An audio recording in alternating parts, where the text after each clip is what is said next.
সবার আগে আন্তর্জাতিক সর্বসেরা খবর বিস্তারিত জানিয়ে দেব। প্রথমেই থাকবে শিরোনাম, তার আগে অনুরোধ রইল চ্যানেলটি ফলো করার জন্য। ইরাক ও সিরিয়ায় 17 কুর্দি যোদ্ধাকে হত্যা করেছে তুরস্ক। আফগানিস্তানে অতিবৃষ্টি বন্যায় নিহত অন্তত 60 জন। মার্কিন অস্ত্র ব্যবহার করে সম্ভবত আন্তর্জাতিক আইন লঙ্ঘন করেছে ইসরায়েল, বলছে যুক্তরাষ্ট্র। ভারতে ছত্তিশগড়ের নিরাপত্তা বাহিনীর গুলিতে 12 মাওবাদী নিহত হয়েছেন। আসসালামু আলাইকুম। ইরাক ও সিরিয়ায় উত্তরাঞ্চলের বিভিন্ন জায়গায় কুর্দিস্তান ওয়ার্কস পার্টি পিকেকে 17 যোদ্ধাকে হত্যা করেছে তুর্কি বাহিনী। শুক্রবার এই হত্যার দাবি করেছে দেশটির প্রতিরক্ষা মন্ত্রণালয়।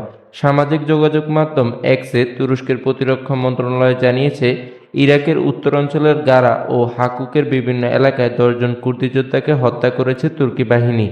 এই এলাকায় ক্লোলক অপারেশনের অধীনে প্রায় আন্তঃসীমান্ত অভিযান চালায় তুর্কি সামরিক বাহিনী। মন্ত্রণালয়টি আরও জানিয়েছে, সিরিয়ার উত্তরাঞ্চলের 2টি জায়গা থেকে আরও 7 জন কুর্দি যোদ্ধাকে হত্যা করেছে তারা। এখানে এর আগেও হামলা চালিয়েছে তুরস্ক। 1984 সাল থেকে তুরস্কের বিরুদ্ধে বিদ্রোহ চালাচ্ছে পিকেকে। এই সংগঠনটি তুরস্ক, যুক্তরাষ্ট্র ও ইউরোপীয় ইউনিয়নের মদতপুষ্ট একটি সন্ত্রাসী সংগঠন হিসেবে পরিচিতি পেয়েছে। উত্তর ইরাকে তুরস্কের আন্তঃসীমান্ত হামলায় কয়েক বছর ধরে উত্তেজনার কারণ হয়ে দাঁড়িয়েছে। তাই ইরাকে পিকেকে এর বিরুদ্ধে লড়াইয়ে সহযোগিতার আহ্বান জানিয়েছে তুরস্ক। এদিকে মার্চ মাসে এই গোষ্ঠী একটি নিষিদ্ধ সংগঠন হিসেবে চিহ্নিত করেছে ইরাক। আফগানিস্তানের উত্তরাঞ্চলের বাগলান প্রদেশের অতিবৃষ্টি ও বন্যায় কমপক্ষে 60 জন নিহত হয়েছেন।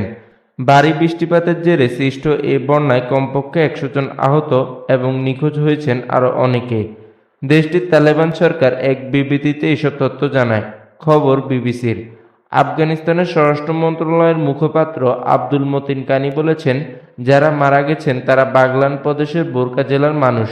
2 শতাধিক মানুষ তাদের ঘরের মধ্যে আটকা পড়েছেন। নিহতের সংখ্যা আরও বাড়তে পারে।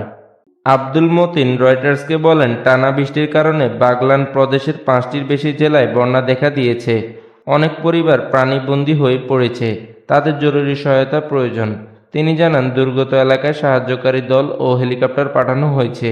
তবে রাতের বেলায় পর্যাপ্ত আলোর ব্যবস্থা না থাকায় উদ্ধার কাজ করা কঠিন হয়ে যাচ্ছে। স্থানীয় কর্মকর্তা হেদায়েতুল্লাহ হামদাদ বার্তা সংস্থা এএফপিকে বলেছেন, সেনাবাহিনী সহ জরুরি সেবাদান কর্মীরা কাদা ও ধ্বংসস্তূপের নিচে আহত ও নিখোঁজদের সন্ধান করেছেন। গৃহহীন কিছু পরিবারকে তাঁবু, কম্বল এবং খাবার সরবরাহ করা হয়েছে। বন্যার জেরে কাবুলের সাথে উত্তর আফগানিস্তানের সংযোগকারী প্রধান সড়কটিও বন্ধ রয়েছে। মূলত আফগানিস্তানে প্রতি বছর মাসুলদারে বৃষ্টি এবং বন্যায় মানুষ মারা যায়। এছাড়া বিচ্ছিন্ন গ্রামীণ এলাকায় দুর্বলভাবে নির্মিত ঘরগুলো বিশেষভাবে ঝুঁকিপূর্ণ। বিশেষজ্ঞদের মতে, জলবায়ু পরিবর্তনের প্রভাবে আফগানিস্তান বিশ্বের সবচেয়ে ঝুঁকিপূর্ণ দেশগুলোর একটি হয়ে উঠেছে।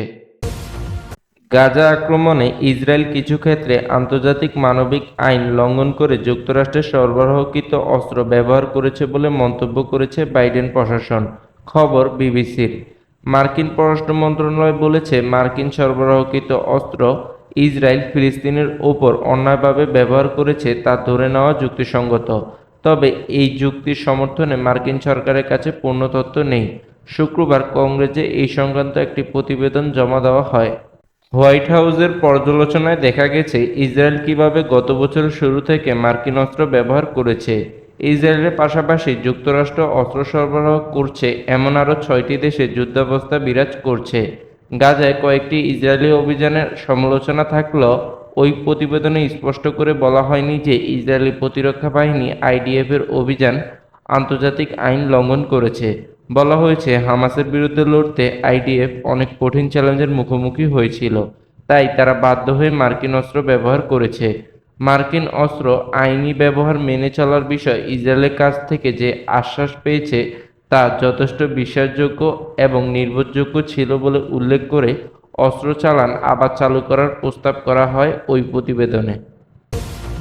মধ্য ভারতের ছত্তিশগড় রাজ্যের বিজাপুর জেলায় নিরাপত্তা বাহিনীর গুলিতে অন্তত 12 জন মাওবাদী নিহত হয়েছেন। শুক্রবার রাজ্যের মুখ্যমন্ত্রী বিষ্ণুদেব সাই এ তথ্য নিশ্চিত করেছেন। খবর এনডিটিভি। শুক্রবার একদল নিরাপত্তা কর্মী নাকশাল বিরোধী অভিযানে নামে। এ সময় গঙ্গালুর থানার পিদিয়া গ্রামের জঙ্গলে নিরাপত্তা বাহিনীর সঙ্গে মাওবাদীদের বন্দুকযুদ্ধ হয়। মুখ্যমন্ত্রী সাংবাদিকদের বলেন, গঙ্গালুর এলাকায় গোলাগুলি বন্ধ হয়েছে। অভিযানে আমাদের নিরাপত্তা বাহিনী সফল। এখন পর্যন্ত 12 জন মাওবাদীর লাশ উদ্ধার করা হয়েছে। তিনি এই অভিযানের জন্য নিরাপত্তা বাহিনী ও ঊর্ধ্বতন কর্মকর্তাদের অভিনন্দন জানান। গত 1 মাসের মধ্যে তৃতীয়বারের মতো মাওবাদীদের সঙ্গে নিরাপত্তা বাহিনীর বন্দুকযুদ্ধ হয়েছে। 16 এপ্রিল কাঙ্কের জেলায় এনকাউন্টারে কমপক্ষে 29 জন মাওবাদী নিহত হয়। আর 30 এপ্রিল নারায়ণপুর ও কাঙ্কের জেলায় সীমান্তে নিরাপত্তা বাহিনীর সঙ্গে আরেকটি সংঘর্ষে 10 জন মাওবাদী নিহত হয়। এছাড়া রাজ্যের বস্তার অঞ্চলে পৃথক এনকাউন্টারে চলতি বছরে এ পর্যন্ত 103 জন মাওবাদী নিহত হয়েছে।